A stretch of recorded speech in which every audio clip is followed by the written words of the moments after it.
Le mois de juin 2025 a vu surgir une crise politico-judiciaire autour du ministre de la Justice, Maître Constant Mutamba Tungunga, accusé des tentatives de détournement de 19 millions de dollars destinés à une prison à Kisangani. Cette affaire rapidement médiatisée a nourri une vague de rumeurs, confusion et stress collectif amplifié par le silence institutionnel.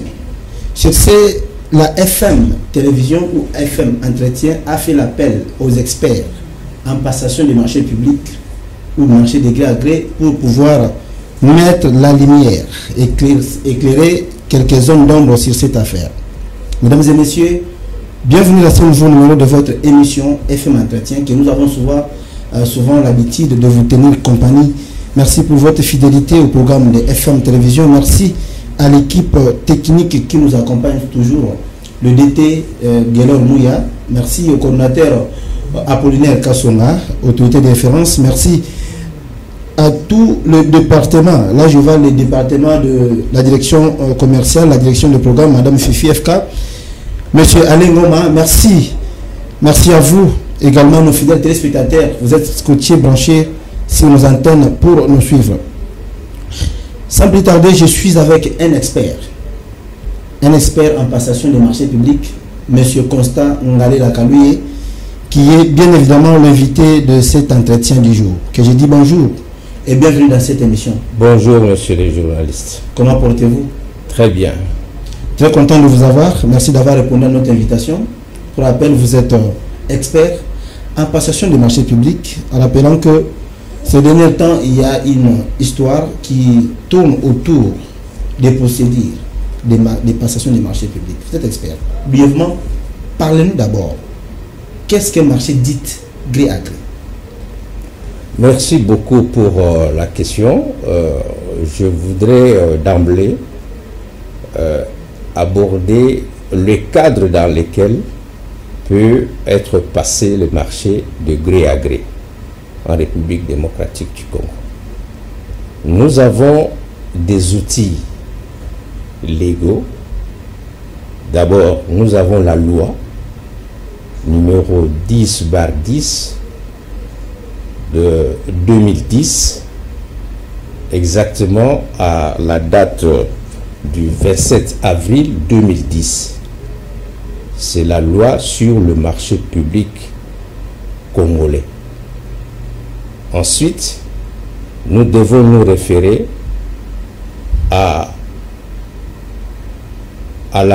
au décret numéro 10/22/22 du 2 juin 2010 relatif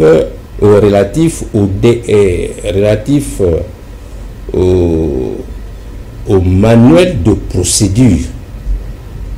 Le manuel de procédure, c'est pour l'application exacte de la loi sur le marché public. Donc, ce sont deux documents de référence qui vont nous guider pour pouvoir parler du marché des gré à gré.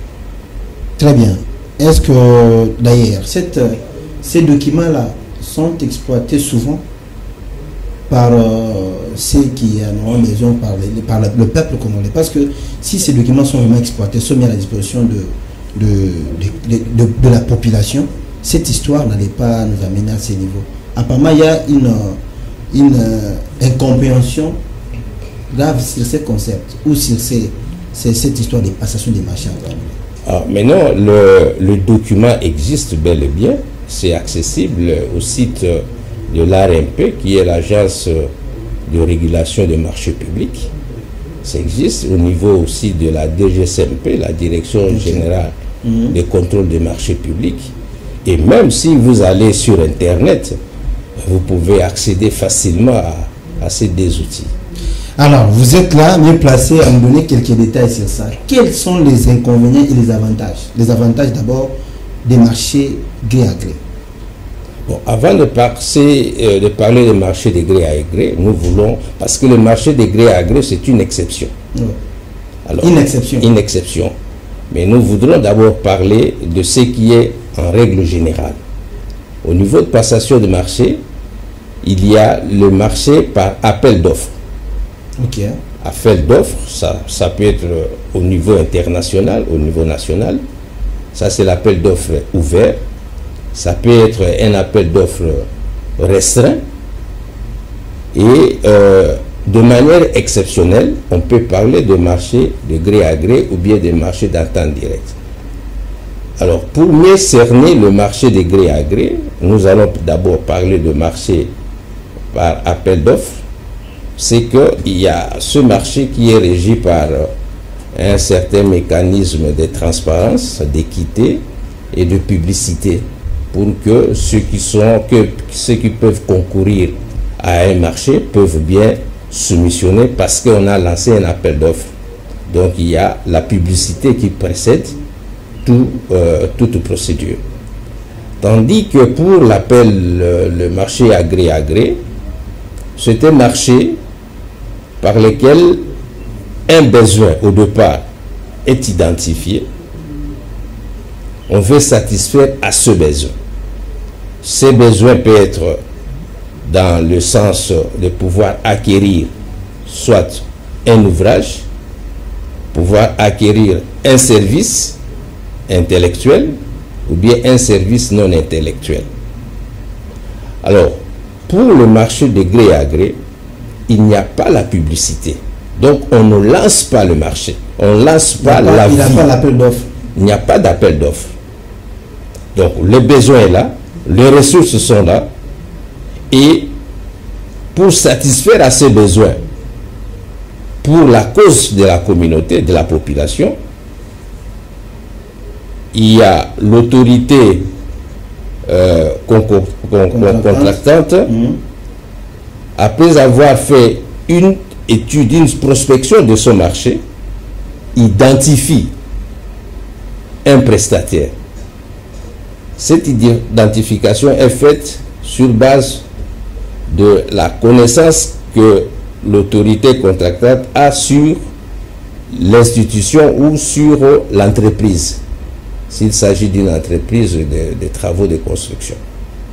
Alors, c'est sur cette base-là, on les contacte et puis on demande à ce que ça dépend de la réalité du marché. Donc, par cet appel, le marché de gré à gré, on a un devis quantitatif estimatif des travaux sur base desquels on soumet à ce soumissionnaire de manière à ce que lui fasse le prix.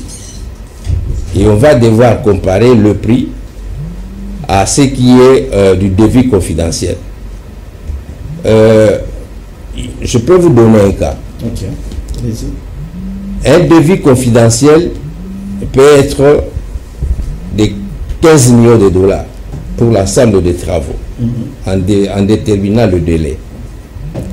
Et qu'on soumet à un prestataire, à un soumissionnaire qui est seul, parce qu'il n'y a pas eu la concurrence.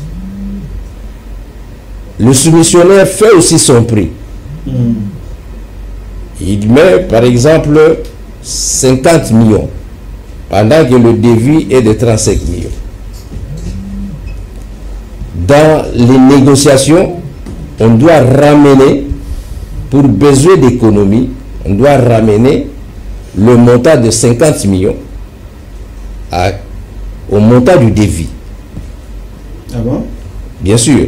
Tout comme aussi, s'il y a une tentative de fraude, le marché, avec le montant prévisionnel d'un devis de 10 millions, on demande déjà à l'entreprise, mettez-nous un marché de 30 millions pour que le surplus de 20 millions, on peut se le partager.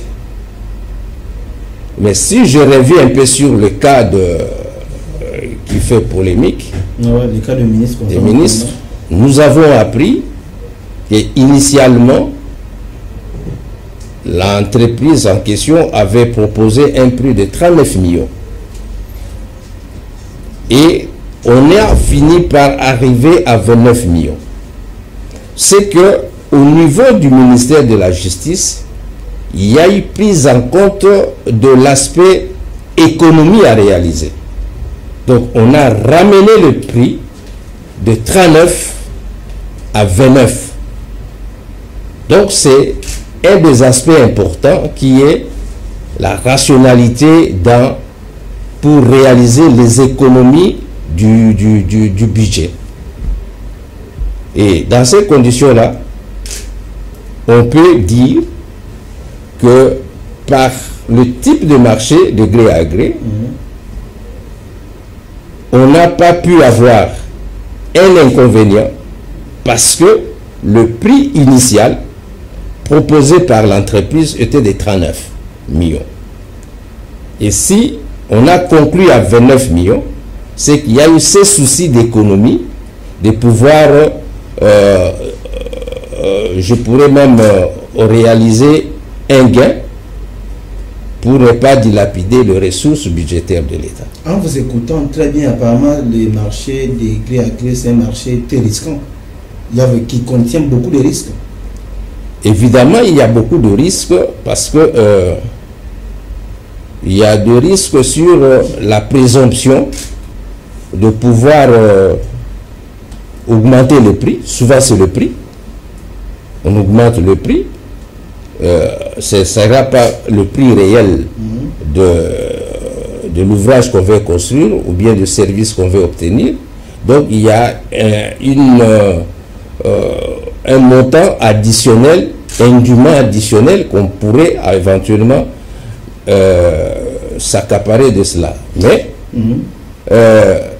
à vrai dire, le marché de gré à gré est plus justifié par le caractère urgent de pouvoir acquérir le bien. Donc on court vers le marché des gré à gré en cas d'urgence. Donc la loi sur le marché public congolais reconnaît le recours au marché de gré à gré qui peut être justifié par le caractère urgent du bien qu'on veut acquérir. D'accord. Vous êtes expert en passation des marchés publics. Depuis que cette histoire qui fait polémique a commencé, que reproche-t-il le ministère public au ministre Constant Moutamba dans le traitement des passations des marchés de gré à gré avec l'entreprise Zion Construction? Quelle est l'erreur majeure que vous, étant expert, vous avez détectée dans cette affaire? Bon, à vrai dire, je n'ai pas vraiment les éléments du dossier.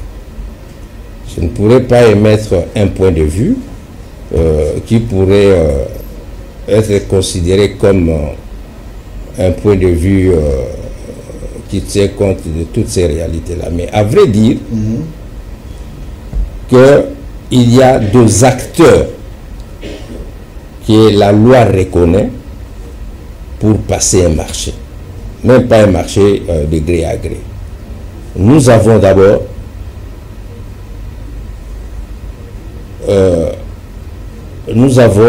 la Direction générale des contrôles de marché public.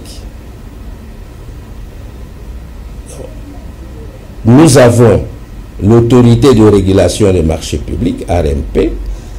Nous avons l'autorité contractante et nous avons également l'autorité approbatrice.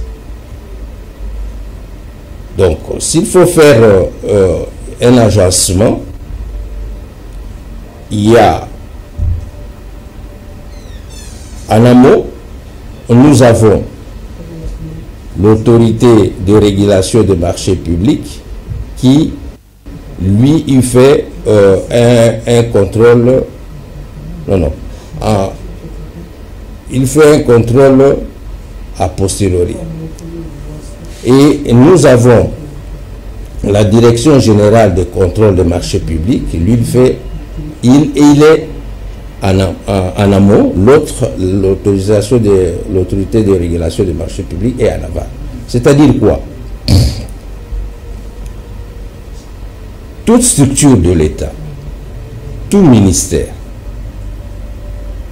qui veut faire une commande publique doit avoir identifié un besoin, la commande publique, et que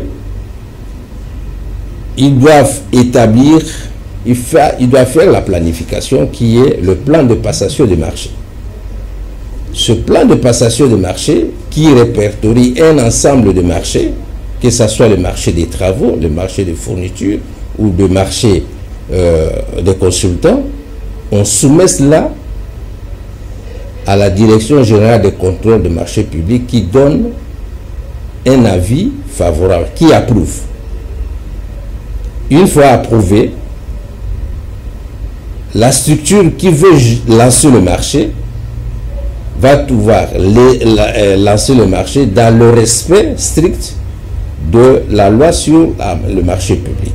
Donc, si c'est un appel d'offres, comme je l'ai dit, il y a le lancement d'appel, on a les soumissions, les offres, on constitue une commission d'évaluation, et ensuite cette commission va devoir donner son rapport à la commission de passation des marchés, qui va devoir approuver le marché, et on va soumettre cela à la direction de contrôle de marché public pour la seconde fois, pour pouvoir accepter les conclusions de ce marché-là. Et ça sera ensuite la procédure de la signature du contrat.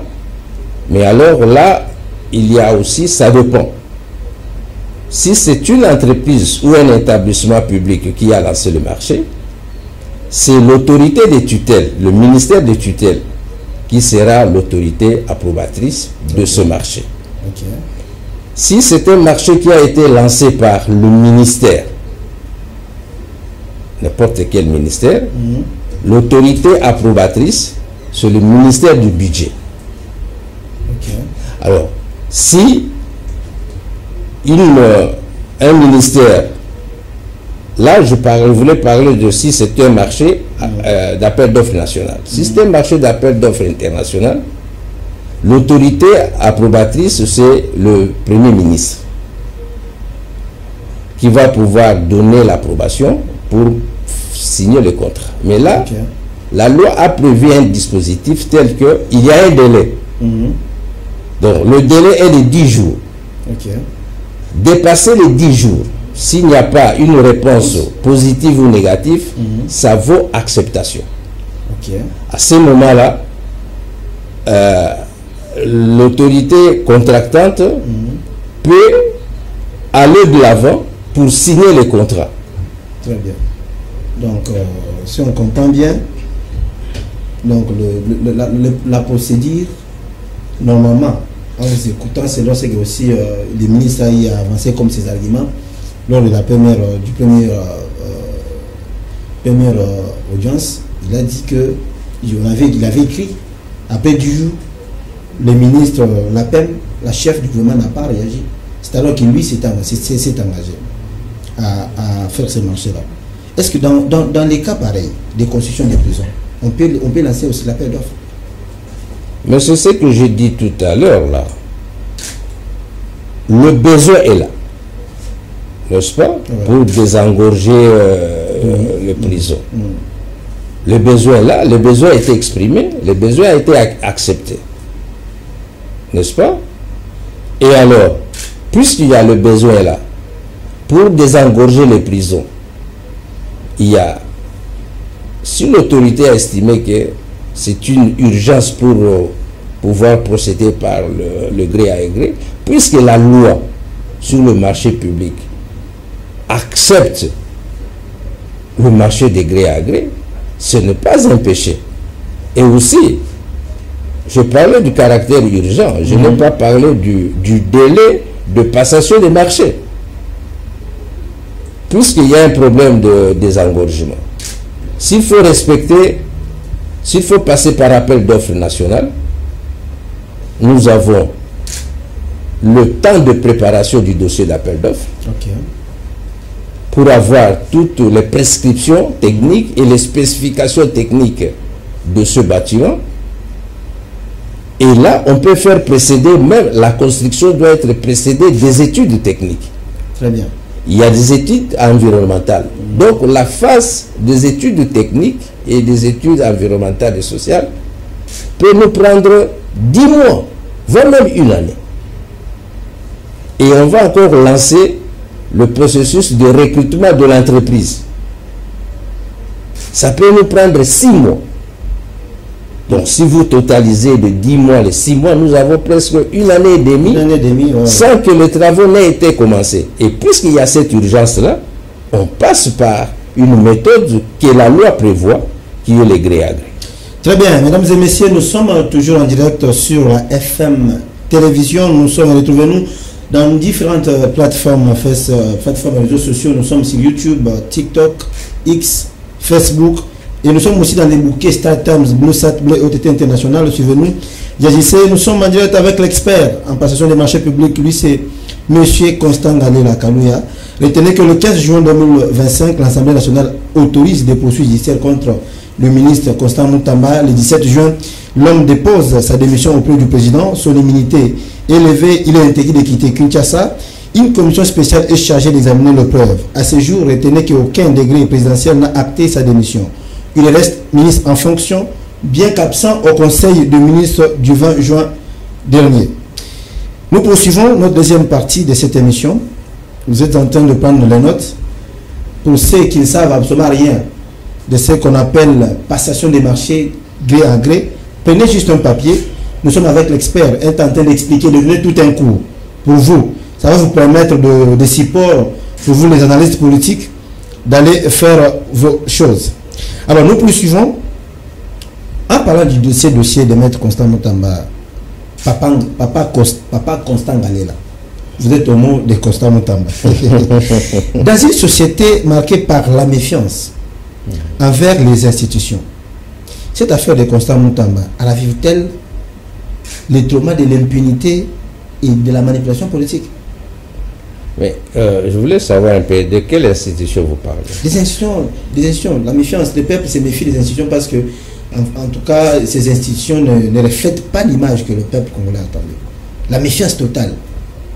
On trouve la corruption, l'impunité, le népotisme, le clientélisme dans les institutions du pays. Bon, c'est une réalité que nous vivons dans notre pays, mais il faut commencer quelque part. Okay. Il y a un nouvel esprit qui plane autour de la jeunesse. Alors, moi, je parle souvent, il y a la jeunesse qui a un esprit vieux, il y a des vieux qui ont l'esprit jeune, et également il y a des jeunes qui ont l'esprit jeune. Ah bon? Ah, bien sûr. 3 catégories. 3 catégories. D'accord.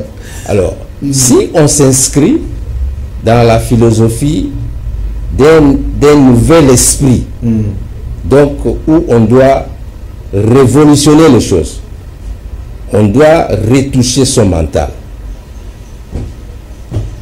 Quand bien même le mal est ancré dans notre mental, il faut une révolution. Okay. Donc, si on trouve dans la société, et on en trouve toujours des gens qui sont en dehors de toute considération d'aller vers le bas niveau. Okay. Donc, à ce moment-là, il faut qu'il y ait un groupe d'excellence pour pouvoir imprimer à notre société une autre façon de faire les choses. Donc, c'est possible. C'est possible de le faire. Et avec le ministre Constant Moutamba, c'est un peu cet espoir-là dans la jeunesse, avec un nouvel esprit pour révolutionner les choses. Okay. Donc, bien sûr, nous, on a appris que il a reconnu que c'était une erreur dans la procédure. Bien sûr, au niveau de la passation des marchés, une erreur de procédure vaut annulation du processus. Okay.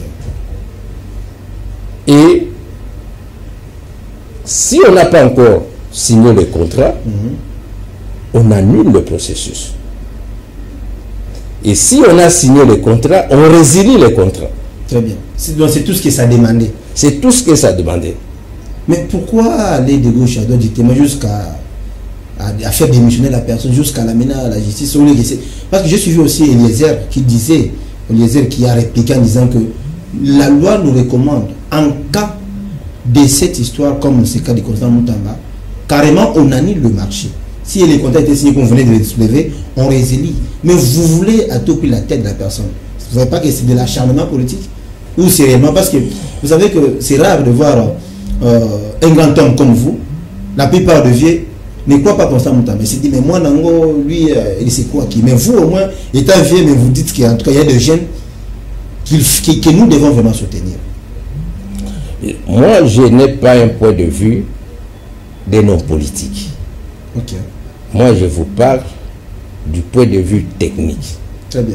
S'il y a eu erreur ou bien vice de procédure, la loi recommande à ce qu'il y ait annulation. On annule la procédure qui n'a pas encore abouti à la conclusion d'un contrat. Et si on a signé le contrat, on vient découvrir qu'il y a eu des erreurs d'ordre administratif, à ce moment-là, on résilie les contrats. Alors, toute autre considération politicienne, bien sûr, s'il y a la guéguerre, et là, c'est autre chose.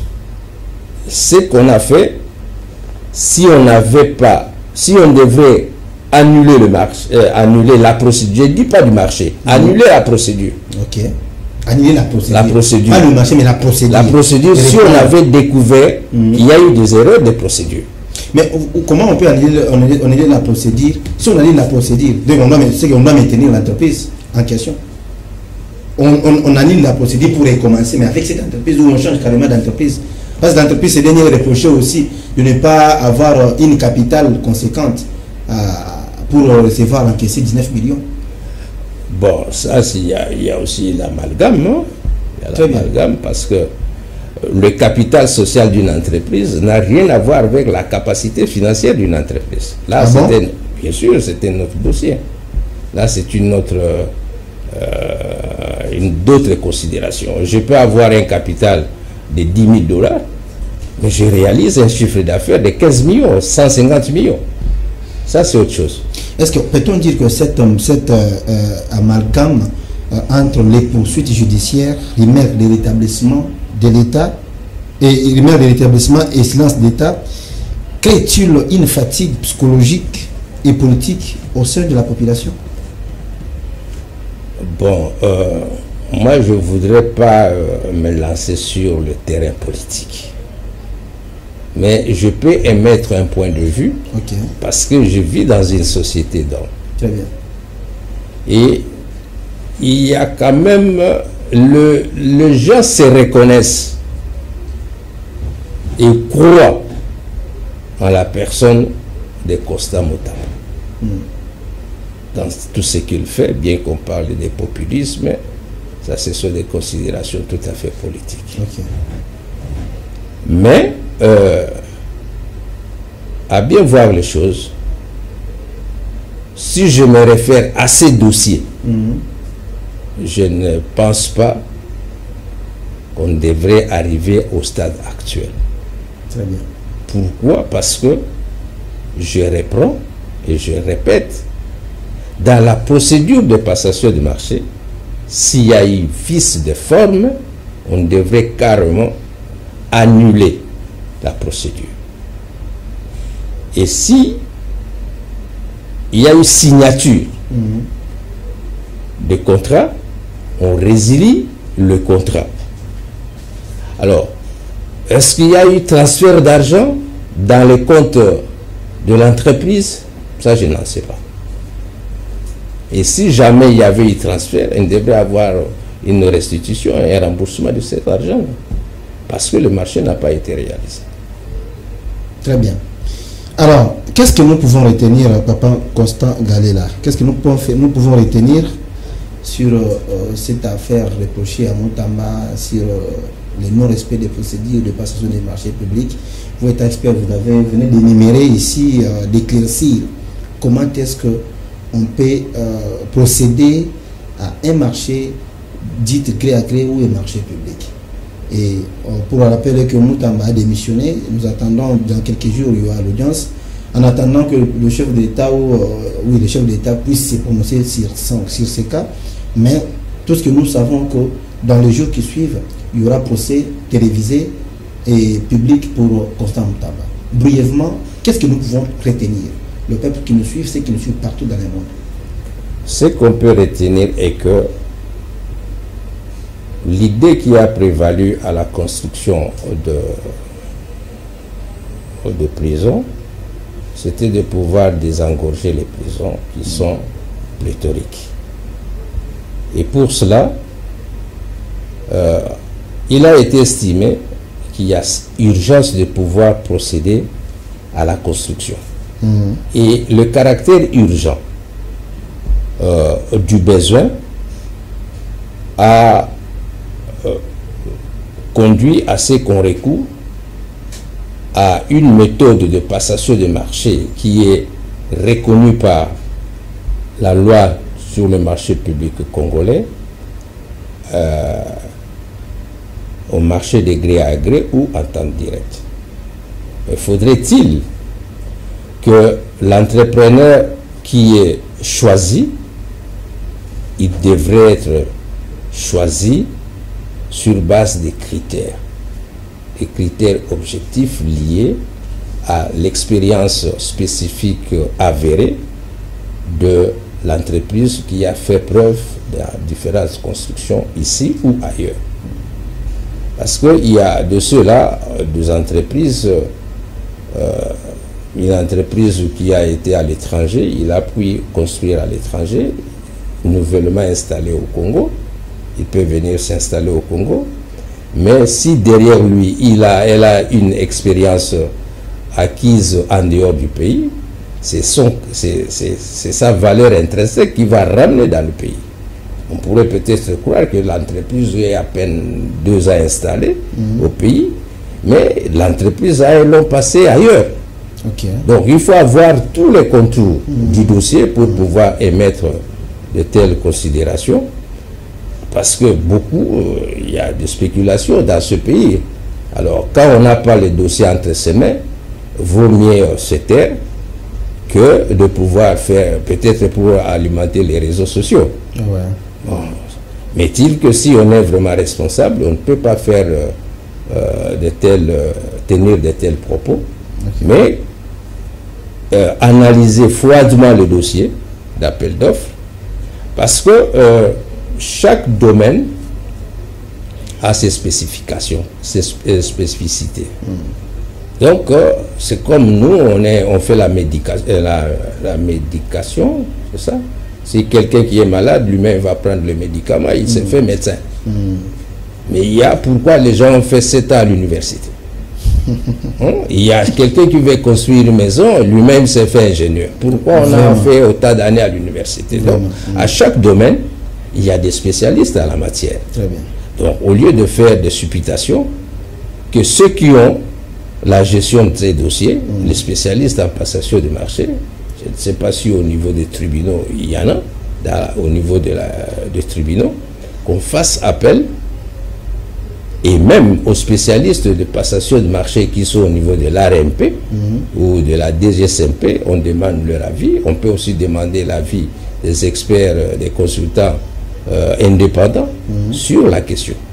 Et là, on va pouvoir conclure avec beaucoup d'objectivité le dossier, à moins qu'on sorte de ce domaine et qu'on embrasse le domaine politique où on ne fait pas des cadeaux.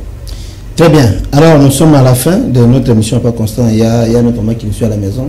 Vous pouvez même la saluer et puis on va se parler avec vous. Bon, mais je ne peux que donner un coucou à ma chère épouse, Adolphine Ndamobamo, et à mes enfants qui sont tous à l'étranger.